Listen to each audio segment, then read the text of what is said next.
Hello students, आज हम लोग क्लास 12th के सॉलिड स्टेट चैप्टर से एक्सट्रैक्शन ऑफ सीजियम क्लोराइड के बारे में स्टडी करेंगे।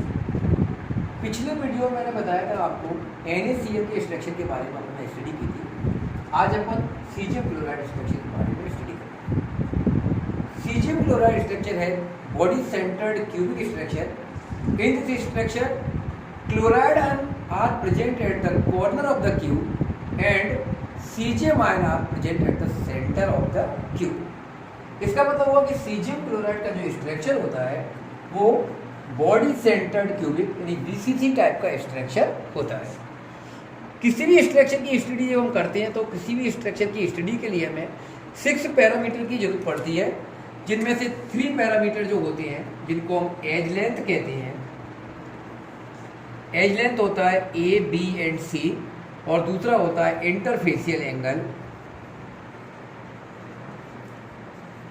जिसको हम अल्फा, बीटा एंड गामा कहते हैं।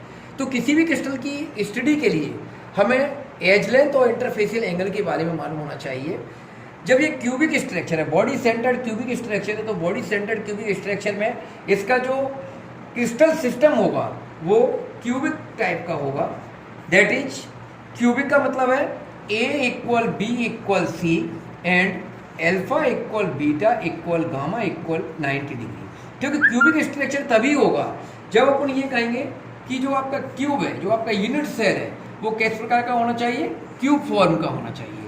क्यूब में आपका तीनों जो आपकी एज हैं, जिसको हम कहते हैं A, B और C, वो कैसी होंगी, इक्वल होगी। It means A equal B equal C। इसको अपन मानते हैं A मानते हैं, ये आपका B हो जाएगा और ये आपका C हो जाएगा। तो यहाँ से लेके यहाँ तक का आपका डिस्टेंस ये A हो जाएगा, ये आपका B हो जाएगा एंड ये क्या हो जाएगा, आपका C हो जाएगा। क्यूबिक स्ट्रक्चर के लिए कंडीशन तो होती है A equal B equal C and alpha equal beta. That is alpha ये हो गया, बीटा ये हो गया एंड गामा ये हो गया। तो alpha equal beta equal gamma equal 90 degree. अब जो आपका BCC स्ट्रक्चर होता है, ये क्यूबिक में cubic structure are 3 types. First होता है आपका SCC, सेकंड आपका होता है BCC, थर्ड होता है आपका FCC। अब इसका यूनिट सेल तो क्यूबिक है, जिसको हम यानी कि क्यूबिक सिस्टम कहेंगे। लेकिन क्यूबिक सिस्टम में भी BCC टाइप का है, तो BCC टाइप का ही क्यों है, ये सिंपल क्यूबिक क्यों नहीं है या फेस सेंटर्ड क्यूबिक क्यों नहीं हो सकता। तो इसकी स्टडी के लिए हमें रेडियस लॉ की जरूरत पड़ेगी। रेडियस रेशियो लॉ जो है वो कहता है कि रेडियस रेशियो का जो फॉर्मूला होता है, रेडियस रेशियो इक्वल होता है radius of cation and radius of anion. Radius of cation and radius of anion का जो रेशियो आएगा उसको हम रेडियस रेशियो के नाम से जानेंगे। सीजियम क्लोराइड में जो कॉन्स्टेंट्स यूनिट्स होती हैं वो आपका होता है CS positive and Cl negative. अब जरा अपन बात करते हैं सीजियम आयंस और क्लोराइड आयन का रेडियस क्या है। तो हमें कैटायन के रूप में यहाँ पे क्या मिलेगा, सीजियम आयंस मिलेगा। एनायंस के रूप में हमें क्या मिलेगा, क्लोराइड आयंस मिलेगा। सीजियम ग्रुप फर्स्ट का एलिमेंट है, जिसको हम S ब्लॉक एलिमेंट्स के नाम से जानते हैं। इसको अपन एल्कली मेटल्स के नाम से भी जानते हैं। सीजियम का एटॉमिक नंबर है 55 है। इसका इलेक्ट्रॉनिक कॉन्फ़िगरेशन होता है 2, 8, 18, 18, 8 एंड 1। क्लोराइड जो है Cl, इसका एटॉमिक नंबर होता है, क्लोरीन का एटॉमिक नंबर 17 है। इसका इलेक्ट्रॉनिक कॉन्फ़िगरेशन होता है 287। अब इस चीज़ को यहाँ पर देखें, सीजियम की आउटर सेल में 1 इलेक्ट्रॉन है, क्लोरीन की आउटर सेल में 7 इलेक्ट्रॉन है। दोनों ही अनस्टेबल माने जा रहे हैं, क्योंकि ऑक्टेट रूल के अकॉर्डिंग आउटर सेल में 8 इलेक्ट्रॉन होना चाहिए। तो यहाँ पर सीजियम के पास 1 इलेक्ट्रॉन है, ये अपनी आउटर सेल के 1 इलेक्ट्रॉन को क्या कर देता है, डोनेट कर देता है या रिलीज कर देता है और सीजियम आयंस का फॉर्मेशन करता है। सो CS55 जो है ये 1 इलेक्ट्रॉन को जब रिलीज कर देगा तो CS पॉजिटिव प्लस इलेक्ट्रॉन हो जाएगा और इसका कॉन्फ़िगरेशन हो जाएगा 2, 8, 18, 18 एंड 8। यानी इसके आउटर सेल पे कितने इलेक्ट्रॉन हो जाएंगे, 8। सिमिलरली क्लोरीन Cl, जिसका एटॉमिक नंबर 17 है, ये 1 इलेक्ट्रॉन को जब गेन करेगा तो Cl नेगेटिव बनाएगा और Cl नेगेटिव के होने पर इसका जो कॉन्फ़िगरेशन है वो 288 हो जाएगा। यानी दोनों ही सीजियम आयंस और क्लोरीन दोनों ही स्टेबल कॉन्फ़िगरेशन को अटेन कर लेंगे, यानी कि इनके आउटर मोस्ट सेल में 8 इलेक्ट्रॉन हो जाएंगे। लेकिन अब ये एटॉमिक फॉर्म में नहीं है, क्योंकि सीजियम के पास पॉजिटिव चार्ज आ गया और क्लोरीन के पास नेगेटिव चार्ज आ गया, तो CH3 कैटायन हो गया और क्लोरीन आपका एनायन हो गया। कैटायन और एनायन के बीच में एक फोर्स काम करेगा जिसको हम इलेक्ट्रोस्टैटिक फोर्स के नाम से जानते हैं। तो यहाँ पर सीजियम आयंस और क्लोरीन आयंस के बीच में इलेक्ट्रोस्टैटिक फोर्स होने के कारण CH पॉजिटिव और Cl नेगेटिव से CHCl का फॉर्मेशन होगा और सीजियम क्लोराइड एक आयनिक कंपाउंड होगा। इसको हम आयनिक कंपाउंड या आयनिक यौगिक के नाम से जानेंगे। सीजियम क्लोराइड एक आयनिक कंपाउंड है, तो आयनिक क्रिस्टल होगा। इस सीजियम क्लोराइड के स्ट्रक्चर में सीजियम का हमें साइज देखना पड़ेगा और क्लोराइड आयन का साइज देखना पड़ेगा। तो रेडियस ऑफ CH पॉजिटिव अगर देखा जाए, CH पॉजिटिव का जो रेडियस होता है ये होता है 1.67 एंगस्ट्रॉम होता है, और Cl नेगेटिव जो क्लोराइड आयन है इसका आयनिक रेडियस होता है 1.81 एंगस्ट्रॉम होता है। तो रेडियस रेशियो अगर अपन निकालें तो रेडियस रेशियो ऑफ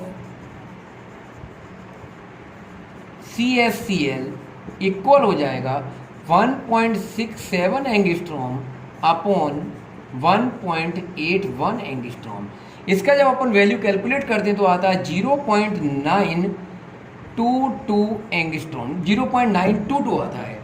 ऐसा माना जाता है कि किसी भी स्ट्रक्चर के लिए अगर वो BCC फॉर्म अटेन करेगा तो उसके लिए जो रेडियस रेशियो है वो आना चाहिए 0.722 से 1.00 के बीच में आना चाहिए। तो ग्रेटर देन 0.722 एंगस्ट्रॉम अगर आता है तो रेडियस रेशियो यहाँ पे कितना आ रहा है 0.922 आ रहा है, जो इस रेंज में आ रहा है 0.722 से 1.000 के बीच में आ रहा है। इसका मतलब डेफिनेटली सीजियम क्लोराइड का structure body centred cubic structure होना चाहिए, न कि फेस सेंटर्ड क्यूबिक स्ट्रक्चर या फिर प्रिमिटिव या सिंपल क्यूबिक क्रिस्टल स्ट्रक्चर होना चाहिए। अब जरा अपन इसके स्ट्रक्चर को ड्रॉ करके देखते हैं। एक चीज और यहाँ पर ध्यान रखने वाली बात है, सीजियम आयंस का जो साइज होता है, इसकी जो रेडियस होती है वो 1.67 एंगस्ट्रॉम होती है, और क्लोराइड आयन का जो साइज होता है 1.81 एंगस्ट्रॉम होता है। तो यहाँ पर जो क्लोराइड आयन है ये आपके क्यूबिक के कॉर्नर पर प्रेजेंट होगा, क्योंकि इसका साइज कैसा होता है, लार्ज होता है, और जो सीजियम आयंस है इसका स्मॉल साइज होने के कारण ये क्यूबिक के सेंटर पर जाकर प्रेजेंट होगा या सेंटर पर जाकर ये लोकेटेड होगा। इसको हम ड्रॉ करते हैं। Caesium ion present at the centre of cube and chloride ion present at the corner of cube। यहाँ पर हम सीजियम आयंस को, यहाँ पर क्लोराइड आयन को अपन लार्ज साइज होने के कारण क्यूब के कॉर्नर्स पर लेंगे। ये अपन ने क्यूब ड्रॉ किया, 3 डायमेंशन फॉर रहेगा। क्लोराइड आयन को हम ब्लू पेंसिल यूज कर रहे हैं, ब्लू बॉल के रूप में, और सीजियम आयंस को हम ब्लैक, ये आपका CS positive. Chloride ion present at the corner of cube.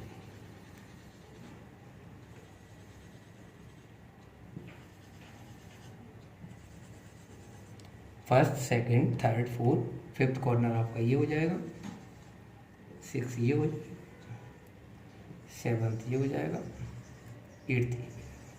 तो ये आपके सभी कौन से हो गए, chloride. Cl negative, Cl negative, Cl negative, Cl negative, Cl negative, Cl negative, Cl negative, Cl negative. Caesium ions कहाँ आएगा, सीजियम आयंस इसके बिल्कुल सेंटर में आएगा, बॉडी सेंटर्ड के रूप में आएगा। यहाँ पे आपका सीजियम आयंस आ जाएगा, ये आपका CS पॉजिटिव आयंस हो जाएगा। इसको हम डायगोनली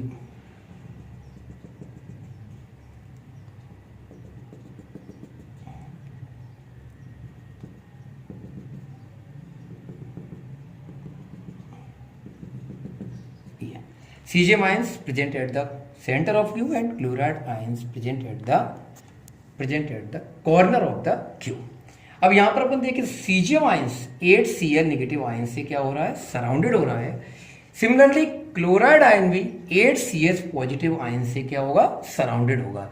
सो कोऑर्डिनेशन नंबर अगर अपन देखें CS positive and Cl negative की आएगी, वो कितनी निकल के आएगी, 8:8 आएगी, क्योंकि each CS positive ions are surrounded by 8 chloride ions and each chloride ion are surrounded by 8 CS positive ions. Therefore, the coordination number of cesium chloride CS positive and Cl negative is 8:8.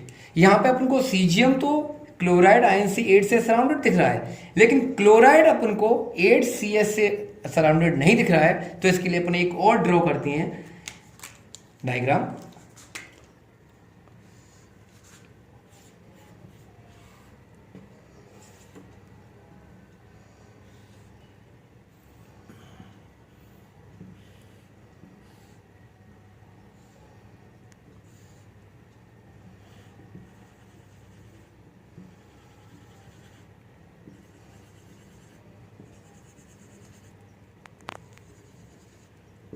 ये अपन सारे chloride ions ले रहे हैं। Chloride ion को हमने Cl negative, Cl negative, Cl negative, Cl negative, Cl negative, Cl negative, Cl negative, Cl negative. अब caesium ions की मैंने बात की थी, ये कहाँ होता है, सेंटर में होता है। तो यहाँ पर अपन सीजियम आयंस को ले लेंगे। ये आपका 1CS को अपने पॉजिटिव को दिखा दिया, तो ये CS पॉजिटिव हो जाएगा। लेकिन अब जब इसको अपन क्लोराइड के रेफरेंस में लेंगे तो यहाँ पर एक क्यू और बन जाएगा। सिमिलरली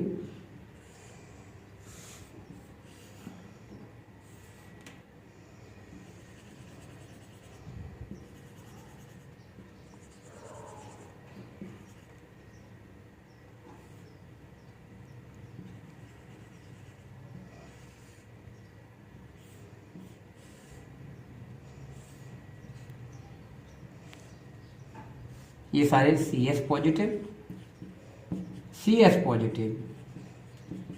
यहाँ भी CS पॉजिटिव, इधर भी सीजियम पॉजिटिव, इधर भी आपका सीजियम पॉजिटिव आएगा, और ये भी CS पॉजिटिव है। तो अपन देखें कि CS 1 2 3 4 5 6 7 एंड 8, यहाँ पर अपन जो कोऑर्डिनेशन नंबर की बात कर रहे थे, कोऑर्डिनेशन नंबर था कि number of cation surrounded by number of anions. तो यहाँ पे अपन सीजियम आयंस को देखें तो 8 क्लोराइड आयन से सराउंडेड है। सिमिलरली इस डायग्राम में देखें 1 chloride ion are surrounded by 8 caesium या CS positive ion. So coordination number of CS positive and Cl negative in caesium chloride structure is 8:8।